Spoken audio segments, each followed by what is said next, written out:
ब्रेडच्या कडा का कापतेस? तुम्हासनी नाही ठाव, साहेबासनी असाच पाव आवडतो, नाहीतर साहेब भडकत्यात. ठीक आहे ठीक आहे, जा ती जॅमची बॉटल घेऊन ये. ए रमा, आले आले. अगं अगं, आले आले. बघावं तेव्हा साहेब टावेल विसरतात. ए रमा लवकर ये. आले किती वेळ आले म्हणते तरी पण किती वेळ या. लावते उगाच उगाच? मी इकडे ओला उभा आहे ना. जा थँक्यू. जा.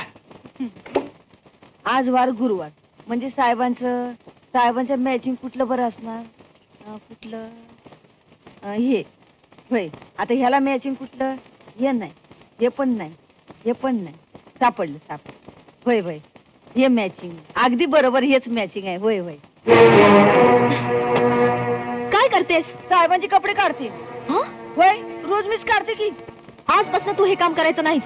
साहेबांचे कपडे मीच देत जाईन. तुम्हाला ते नाही जमायचं. तुझी बडबड नकोय मला. जा कामाला लाग. अगं बघत काय राहिलीस? जा म्हणते ना. ए रमा, मध्ये कपडे नाही काढून ठेवले अजून. लग्नात बायकोचं नाव बदलतात. तू माझं नाव रमा का नाही ठेवलंस? पहिल्यांदा नाही सांगायचं, ठेवलं असतं ना. चांगलं आहे नाव, का वाईट नाहीये. कुणाचे कपडे ते? कुणाचे म्हणजे? तुझेच.